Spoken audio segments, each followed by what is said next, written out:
வணக்கம்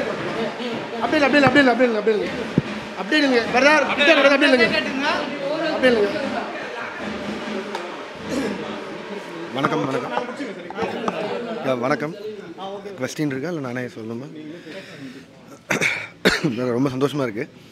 ஆக்சுவலாக 25வது நாளுங்கிறது வந்து இந்த பேண்டமிக் அப்புறம் இதை கேட்குறக்கே சந்தோஷமாக இருக்குது. ஸோ அந்த வகையில் முதல்ல மக்களுக்கு, ரசிகர்களுக்கு, ப்ரெஸ் அண்ட் மீடியா எல்லாருக்கும் ஒரு மிகப்பெரிய தேங்க்ஸ். ஏன்னா ஓடிடியில் ரிலீஸ் ஆகியும் இன்னும் இவ்வளோ வரவேற்பு இருக்குங்கிறது மிகப்பெரிய விஷயம். ஸோ அதுக்காக எல்லாருக்கும் ஒரு நன்றி. இது நான் மட்டும் இல்லை, என் டீம் சார்பாக எல்லாருமே நன்றி சொல்லிக்கிறேன். தேங்க்யூ. இல்லை அதுதான் சொன்னேன், அதுதான் ரொம்ப சந்தோஷமாக இருக்குது. அது எல்லாத்துக்கும் காரணம் மக்களும் நீங்களும் தான். ஸோ நன்றி, அதுக்கு தேங்க்யூ. ரொம்ப சந்தோஷமாக இருக்குங்க. இல்லைங்க, அப்படி ஒரு ஐடியா இல்லை. வேறு புரியல. கமல் சாரோட விக்ரம் போயிட்டுருக்கு. அதுக்கப்புறம் இன்னும் எதுவும் முடிவு பண்ணல, பேச்சுவார்த்தைகள்லாம் இருக்குது. எது கண்டிப்பாக நடக்கும், ஆனால் கொஞ்சம் லேட் ஆகுங்க. அதே தான்,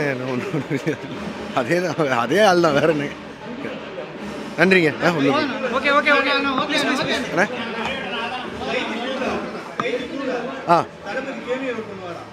இல்லைண்ணா, அப்படிலாம் அதெல்லாம் தெரியலண்ணா. அதெல்லாம் இன்னும் நடக்க நிறைய நாள் இருக்குண்ணே, பார்ப்போண்ணே. நன்றிண்ணே, நன்றி. ஆமாம் ஆமாம் ஆமாம் ஆமாம்.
இது ஃபர்ஸ்ட் நாள் பார்த்த மாதிரியே எக்ஸ்பீரியன்ஸாக இருக்குது. நல்ல ஒரு விஜய்க்கு வாழ்த்துக்கள்.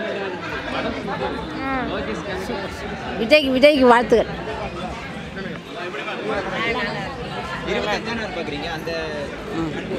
நல்லா தான் பாருங்க. எங்க நார்மல் படமே தியேட்டரில் வந்து பார்க்கும்போது தளபதி விஜய் சேதுபதி நடிச்சிருக்கும் போது தியேட்டரில் வந்து பார்க்க மாட்டோமா? தியேட்டர் தான் சார் பெஸ்ட்டு. ரெண்டு பேரையும் ஆன் ஸ்க்ரீனில் பார்க்கணுன்றதுக்காக வந்தோம் சார். தியேட்டரில் பார்த்தா தான் ஒரு ஜாலி என்ஜாய்மெண்ட்டு. ஏன்னா அந்த சவுண்ட் எஃபெக்ட் அந்த மாஸோட பார்த்தா தான் நல்லாயிருக்கும். ஸோ அதனால் தேட்டரில் பார்க்கணும்னு நான் ஆல்ரெடி ஓடிடி பார்த்துட்டேன், இருந்தாலும் தேட்டரில் பார்க்கணும்னு வந்து பார்த்தேன். தியேட்டரில் பார்த்தா தான் சூப்பராக இருக்கும். 25வது நாள் எங்களுக்கு டைம் கிடைக்கல. அதேமாதிரி வந்து எந்த படமும் ஒன்று டிவியில் பார்ப்போம், மற்றபடி இந்த ஆன்லைன்லாம் பார்க்க மாட்டோம், தேட்டரில் தான் பார்ப்போம் படம்.